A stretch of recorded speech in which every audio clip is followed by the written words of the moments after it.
Welcome to Bosco Campus Vision. Today's session will give you an idea about two major components of linguistics, phonetics and phonology. Let's take a look at what linguistics is. The word linguistics is derived from the Latin word for tongue. Linguistics is the scientific study of language. Why linguistics is considered as a science or a scientific study? Because it follows the general methodology of science. Like any other branch of science, it makes use of methods like observation, analysis, etc. Like a scientist, a linguist, a person who studies language in all its aspects, observes the occurrence of different speech sounds in a language. He or she also analyzes the nature of language, and based on this analysis form theories. So we can say that linguistics, like any other branch of science, is based on systematic study. Phonetics, phonology, morphology, syntax, and semantics are the major components of linguistics. Now let's analyze the two major components of linguistics, phonetics and phonology. Phonetics. Phonetics is a component of linguistics that deals with speech sounds. It deals with the production, transmission, and reception of the sounds used in human speech. That is, how speech sounds are produced, the way in which sounds are transmitted from the speaker to the hearer, and the way in which hearer receives the sounds. Accordingly, we have articulatory phonetics, acoustic phonetics, and auditory phonetics. Articulatory phonetics deals with the production of speech sounds. Acoustic phonetics deals with the transmission of sounds. And auditory phonetics deals with the reception and perception of sounds. Now we have phonology. Phonology is a component of linguistics which deals with the way in which sounds function in a language. It deals with the selection and organization of sounds and the sound units called phonemes. What about the selection of sounds? If we examine two languages carefully, we'll find that some sounds that exist in one language do not exist in the other. For example, the sound that begins the English word father, that is, the f sound, does not exist in several Indian languages. Again, the sound that begins the English word village, that is, the sound v, does not exist in many Indian languages. That means the sounds f and v have not been selected by several Indian languages. So, we can say that each language makes use of only a selected group of sounds. Then, what about the organization of sounds?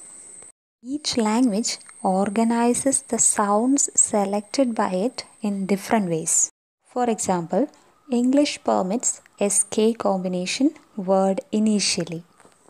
That is, English words can begin with these two sounds s and k. For example, we have words like school, skull, skin, etc. But in Hindi, these two sounds do not occur word initially without a vowel in between. So, we can say that each language organizes the sounds in different ways. Thus, phonology deals with the distinctive sounds and their specific patterning in a particular language. What about phonemes? A phoneme is the smallest distinctive unit of sound in the sound system of a language. The phonemes of a language are distinctive or contrastive. That is, they stand in contrast with one another in the phonological system of that language. In other words, we can say that when one phoneme is substituted by another, it produces a meaning change. Yes. When the h sound is substituted by the p sound in the word hit, it becomes pit, a different word with a different meaning. Thus, H and P are contrastive in English and hence two different phonemes in English.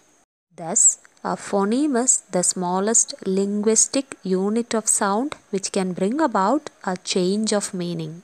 Each language has its own set of phonemes. Two words which differ from each other in just a single sound constitute a minimal pair. Thus, in English, peel and pool form a minimal pair, contrasting the two vowel sounds E and oo. Again, set and pet constitute a minimal pair in English, differing from each other in the initial consonant alone.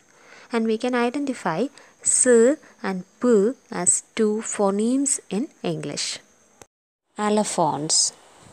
Each phoneme may have a number of variant forms called allophones occurring in different contexts.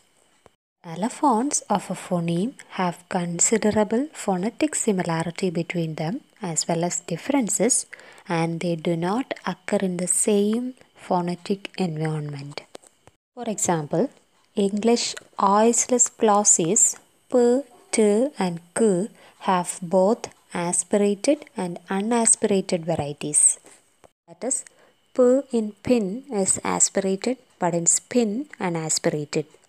The aspirated voiceless plosive occurs initially in a stressed syllable, whereas the unaspirated voiceless plosive occurs immediately after s and in unstressed syllables. These two varieties, that is the aspirated and the unaspirated, are allophones in English and can never occur in the same phonetic environment. They are said to be in non-contrastive or complementary distribution. Allophones are phonemically the same but phonetically different. For example, the T sound in the words take and stake are phonetically different from one another. That is, the T sound in take is aspirated because it is a voiceless plosive occurring initially in a stressed syllable. But the T sound in stake is unaspirated because it is a voiceless plosive preceded by the sound S. Thus, allophones may be defined as the different concrete phonetic realization of the same phoneme according to its phonetic environment. So, that's about phonetics and phonology. Please do answer the questions. Thank you so much for paying attention.